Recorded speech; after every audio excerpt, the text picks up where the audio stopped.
Hello नमस्कार साथियों, आपका फिर से स्वागत है आपके अपने YouTube चैनल IT स्टडी में।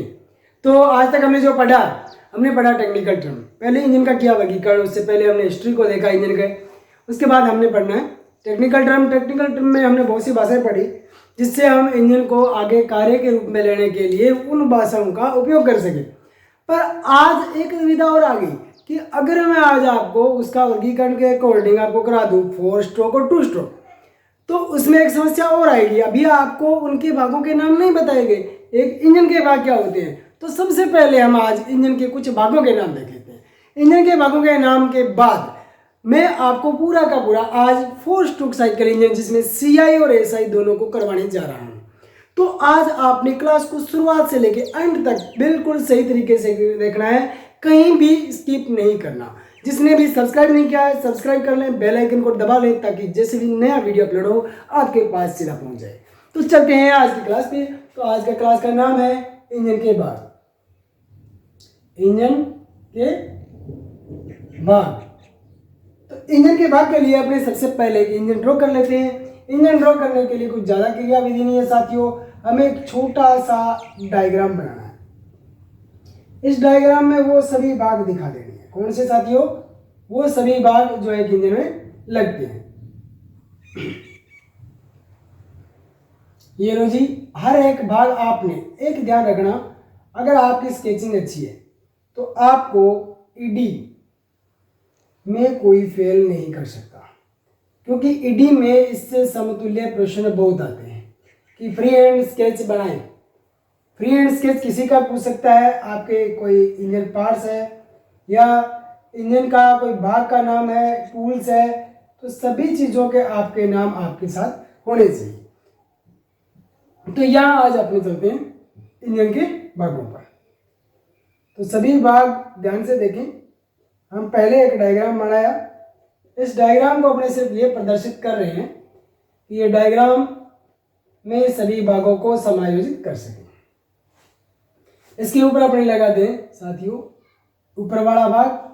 सभी भागों के नाम व्यवस्थित रूप से याद रख लें, कोई कठिन नहीं है, सबसे आसान होता है। पर दिक्कत ये होती है कि हमें ये लगता है कि हमने कभी पढ़ा नहीं तो शायद मुश्किल हो जाए। हर एक चीज़ शुरुआत में नहीं होती। जिस टाइम आपने क्लास में प्रवेश लिया उस टाइम आपको ये लग रहा था कि शायद हमें कोई दिक्कत हो, पर आज आप परिपूर्ण हो इसमें तैयारी करने के लिए। अभी इंजन के भाग पढ़ लेते हैं, इससे बीच की बातें बाद में जब इंजन का पूरे भाग पढ़ेंगे तब अपने कर लेंगे। अभी जितने भाग मैक्सिमम हो सकते हैं जो हमें पढ़ने हैं वही भाग अपने यहाँ लगाएंगे, इन भागों का वर्णन भी करेंगे, क्योंकि उसके बाद सिर्फ भाग आने वाले हैं तो सभी भाग अपने देख लेंगे उसमें वहाँ पर। तो इन भागों को देखते हुए अपने चलेंगे यहाँ आगे। तो अब सबसे पहले सभी भागों के नाम लिखते चले एक एक करके। ये आएगा साथियों crank case. Crank case, drain plug, crank shaft,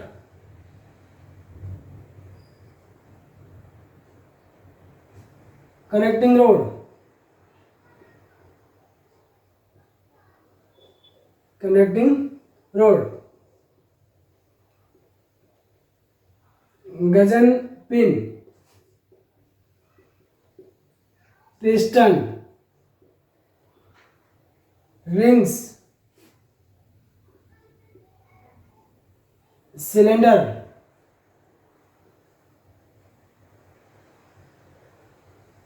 cylinder head, valve, valve spring.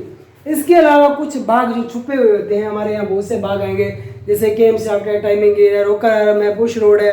ये सारे भाग हमें अभी नहीं दिखाई दे रहे, इन भागों का वर्णन अपने बाद में करेंगे। इन भागों को थोड़ा सा आप देख लें। सबसे पहले ऊपर से चले, मेरे पास ऊपर क्या है साथियों? हेड। तो इसका भी सबसे ऊपरी भाग सिलेंडर हेड कास्ट आयरन का होता है, 2 भागों में बना होता है। एक उसकी चर्चा अपने बाद में करेंगे। यहाँ आगे 2 वाल्व, एक इनलेट वाल्व और एक एग्जॉस्ट वाल्व। अभी अपने इन्हीं चीज़ों की बात करनी है। मैं बात करूंगा इनलेट वाला खुल गया, एग्जॉस्ट वाला बंद हो गया, पिस्टन टीडीसी पे गया, पिस्टन बीडीसी पे गया, तो उससे पहले मेरे को सभी भागों के नाम पता चाहिए। और उसके बाद हम क्रैंक की बात करेंगे। क्रैंक ने आधा चक्कर काटा, क्रैंक शाफ्ट ने एक ही चक्कर काटा, कनेक्टिंग रोड ऊपर गई, गजन पिन से उसे रोके रखा, पिस्टन ने उन्हें क्या है कि स्ट्रोक किए, स्ट्रोकों को पूरा करने के लिए या गैसों को संपीड़ित करने के लिए इसके ऊपर रिंग लगाते हैं। तो ये सारी चीजें पढ़ने से पहले हमें कुछ ना कुछ भागों का नाम पता होना चाहिए। तो सभी भाग ध्यान से देख लें। सबसे ऊपर सिलेंडर हेड में हमने वाल्व लगाया। यहाँ अगर हमारे पास सीआई है, सीआई कौन सा हो गया, कंप्रेशन इग्निशन, और एक होता है एसआई, स्पार्क इग्निशन है तो स्पार्क प्लग, सी कंप्रेशन वाला है तो नोजल इंजेक्टर स्प्रे वाला, कुछ भी लगा सकते हैं, सभी के नाम एक ही हैं। यहाँ आगे गजन पिन के भी नाम कई होते हैं, Gajan pin, wrist pin, piston pin, ये नाम अपने इसको दे सकते हैं। रिंग क्या करते हैं, गैसों को एयर टाइट बनाते हैं। सिलेंडर हेड में अगर हमारे पास एयर कूल्ड इंजन है तो इसमें फिन्स लगा दी जाती हैं ठंडा करने के लिए। अगर हमारे वाटर कूलर है तो उसके साथ वाटर गैलरी बना दी जाती है। इसी में ही अगर वाल्व व्यवस्था पे डिपेंड करता है, वो हम आगे पढ़ेंगे, लिफ्ट वाली व्यवस्था। तो अभी आपको ज़्यादा नहीं सोचने की जरूरत, हमें जितना करना है उतना ही करना है। क्रैंक केस में हम क्रैंक को लगाते हैं। मेन ये वाले जो भाग है, यहाँ क्रैंक को सहारा जाता है, जिन्हें क्रैंक जनरल बोला जाता है। बीच वाला भाग जो पिन कहलाता है, पिन में कनेक्टिंग रोड जुड़ी होती है। आप कहोगे सर फास्ट बोल रहे हैं, फास्ट के बिना क्या है दोस्तों, आजकल दुनिया इतनी आगे निकल चुकी है, हम क्या इतने फास्ट नहीं चल सकते। चलो चलते हैं। अभी मैं सभी भागों के नाम हटा रहा हूँ, सिर्फ अपने यहाँ काम करना है। ये लो जी, अभी मैं कोई भाग नहीं छोड़ूंगा और क्रिया पे चलेंगे सीधा। इंजन के भाग हटा देता हूं। तो सबसे पहले मेरे पास आता है 4 स्ट्रोक सीआई, जिसे बोलेंगे कंप्रेशन इग्निशन इंजन। कौन सा, कंप्रेशन इग्निशन इंजन। तो इसमें क्या होता है साथियों, इसके हम छोटे छोटे 4 डायग्राम बना लेते हैं। एक मेरे पास आ गया, दूसरा यही एक और बना लेते हैं। सभी की स्थितियां हमें चेंज करनी है। दूसरा एक और बना ले, छोटा बड़ा कोई दिक्कत नहीं है, हमें सिर्फ समझना है। क्या है, हमें सिर्फ समझना है कि ये काम कैसे करता है। अभी इंजन को स्टार्ट करना है हमें, इंजन को स्टार्ट करेंगे तो किस तरह से ये काम करेगा। यहाँ ये स्थितियां बना लेते हैं, सभी को स्थितियां देखनी चाहिए, नहीं दिखे तो आप बताना मेरे को। ये लो 2 स्थिति देखनी है आपने, पिस्टन की हर जगह स्थिति बदलेगी। अभी मैं एक और बना लेता हूँ, छोटे बड़े जो भी है बन रहे हैं इनको ध्यान से देखें, जैसा भी है, कोई जल्दबाजी नहीं करनी है अपने को, सिर्फ समझाने के लिए बना रहा हूँ। बहुत अच्छा ड्राइंग बनाने की जरूरत नहीं है इसमें, अगर हमें कुछ नंबर मिलते होते तो बहुत अच्छा बनाता मैं। या थोड़ा सा मैं देख लेता हूँ, क्लियर आ रहा है क्या?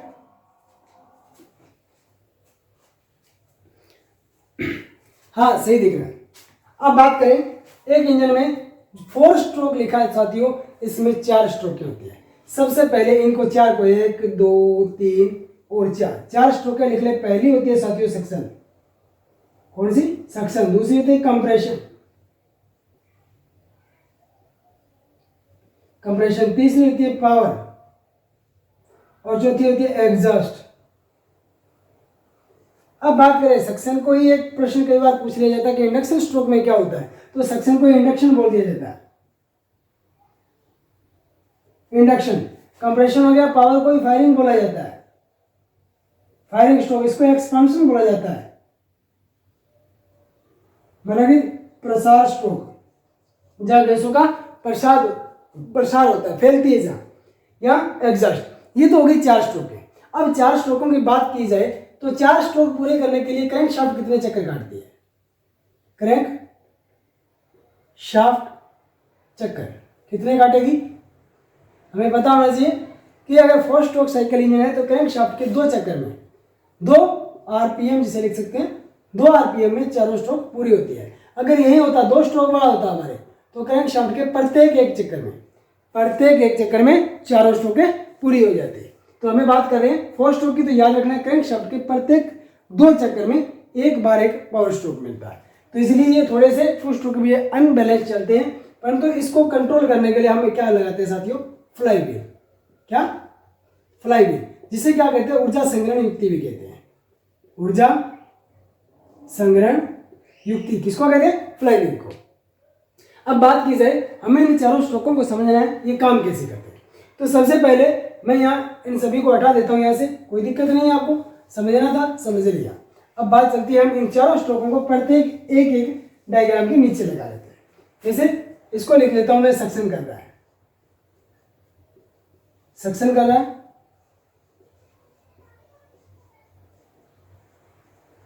ये कंप्रेशन कर रहा है, ये पावर दे रहा है और ये एग्जॉस्ट कर रहा है। हो गया। सबसे पहले यहाँ देखते जाना कि जो पहला सेक्शन स्ट्रोक होगा, कौन सा पहला सेक्शन स्ट्रोक होगा, इसमें इनलेट वाला यहां लिखेंगे, ये कौन सा इनलेट और ये कौन सा एग्जॉस्ट। ये हो गया इनलेट वाला, ये हो गया एग्जॉस्ट वाला। पिस्टन की स्थिति, आप क्या ये पिस्टन अभी मैंने नाम पढ़े ना, इसीलिए पढ़ाए थे ताकि आपको दिक्कत नहीं आए। पिस्टन की स्थिति क्या रहेगी? PDC to BDC, मतलब कि BDC कौन सा है? नीचे वाला, BDC ऊपर वाला कौन सा है? TDC। तो पिस्टन कहाँ से कहाँ चलेगा? ऊपर से नीचे। तो हर स्थिति को समझना है कि पिस्टन कहाँ चला सेक्शन स्ट्रोक में, TDC से BDC की ओर। TDC से BDC की ओर चलेगा तो इसी दौरान हमारा इनलेट वाल्व क्या हो जाएगा? ओपन हो जाएगा।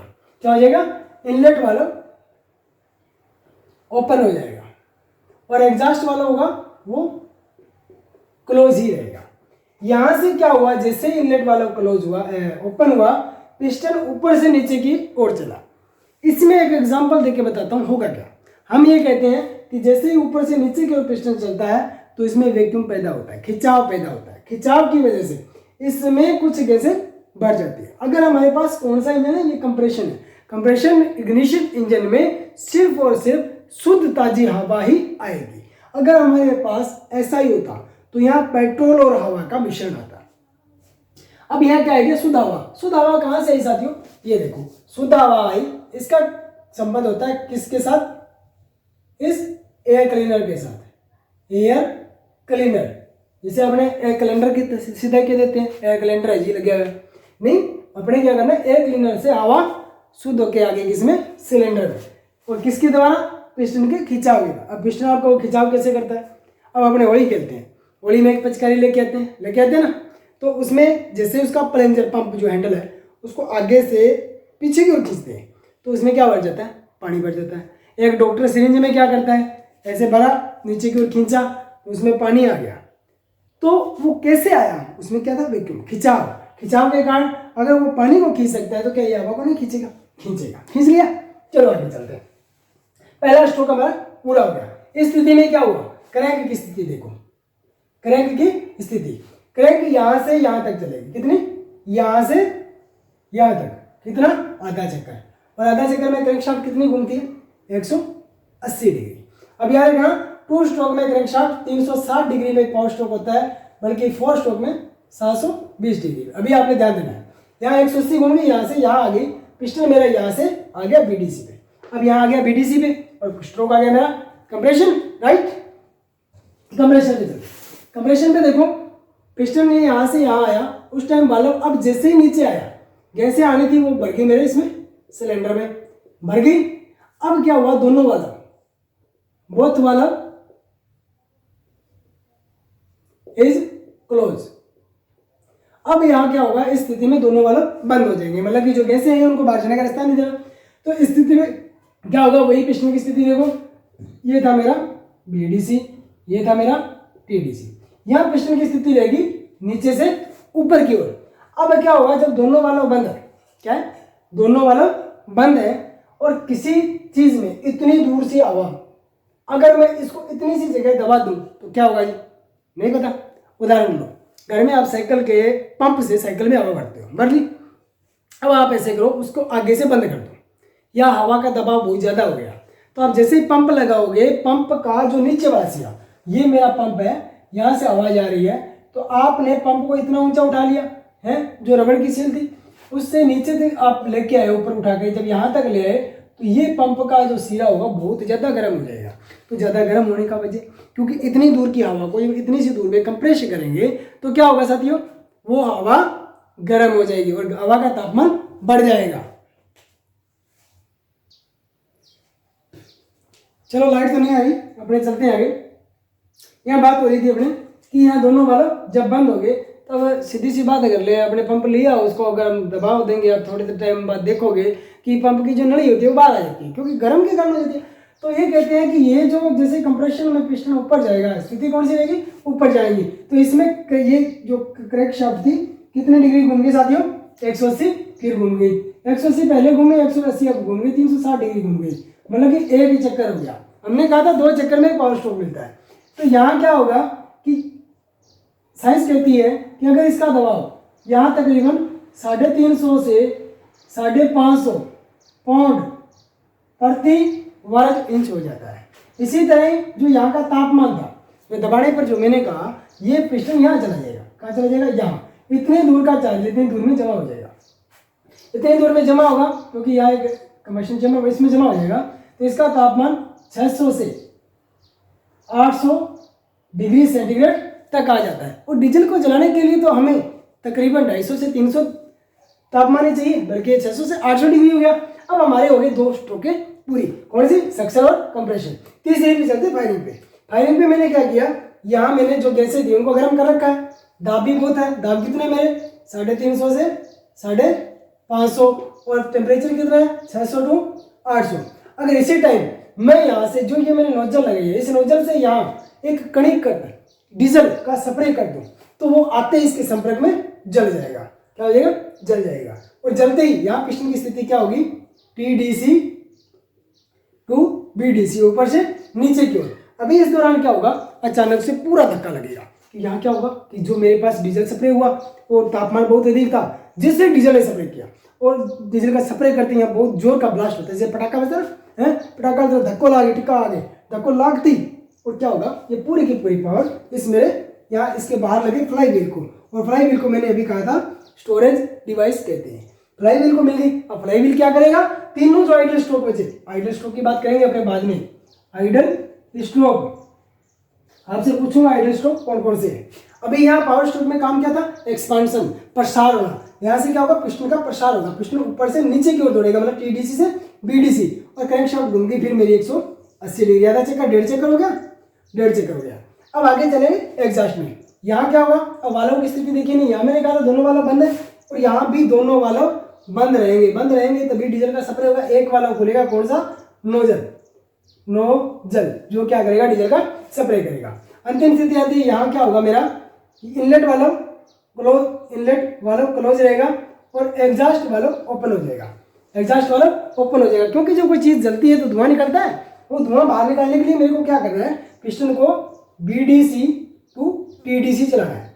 क्या है, नीचे से ऊपर की ओर। अब ये नीचे आया पिस्टन स्ट्रोक में, अब नीचे से ऊपर चला जाएगा, ऊपर जाएगा बच्चा धुआं, इसको सलेंसर के माध्यम से बाहर निकाल देगा। ये इंजन स्टार्ट हो गया। अब बात है आइडल स्ट्रोक की, जो काम नहीं करते। काम कौन सा नहीं करता साथियों, सक्शन में कोई काम नहीं होता, कंप्रेशन में भी कोई काम नहीं होता और एग्जॉस्ट में भी कोई काम नहीं होता। हमारे पास पावर स्ट्रोक एक ही बचता है। तो यहाँ ध्यान दे लेना, आधा चक्कर और आधा चक्कर।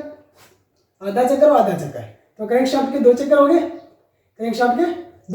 डिग्री कितना हो गया, 360, हर आधे चक्कर में 180 डिग्री। ये ध्यान रखने वाली बात है। इस तरह से हम एक इंजन को स्टार्ट कर लेते हैं। बात आती है SI, स्पार्क इग्निशन की। स्पार्क इग्निशन यहाँ मेरे पास इंजन होता तो हम क्या करते, यहाँ लगा लेते स्पार्क प्लग, ठीक है। जहां हमने यहाँ पढ़ा कि एयर आती है, क्या आती है, एयर आती है, तो एयर की जगह लिखते हैं क्या, एयर प्लस फ्यूल रेशो, या पेट्रोल या गैस का मिश्रण इसमें आता। मिश्रण आ गया, मिश्रण दब गया, यहाँ जो कंप्रेशन ये प्रेशर है ये घट जाता, ये 90 टू 150 पाउंड ही रह जाता और तापमान भी काफी नीचे आ जाता, क्योंकि पेट्रोल का जो ज्वलन तापमान होता है काफी डीजल से कम होता है, क्योंकि डीजल एक भारी ईंधन में आता है। यहाँ क्या होता, यहाँ गैसों का वही प्रसार होता। यहाँ अपने क्या करते, जो डीजल से स्प्रे किया नोजल से, वो न करके स्पार्क प्लग से हम चिंगारी देते। तो हमें तो जलाना है ईंधन को, किसी न किसी का ब्लास्ट करना है, वो हमने कर दिया। वो करने के बाद वही की वही सारी क्रियाएं उसमें आ जाएगी। अगर आपको इसमें कुछ अच्छा समझ में आया हो तो मेरे को कमेंट करके जरूर बताएं, ताकि मैं आगे आपको अच्छे से और कुछ पढ़ा सकूं। अगर नहीं आया तो भी बताएं सर क्या चीज़ छूट गई है। तो जब अगले चैप्टर तक के लिए जय हिंद, जय भारत।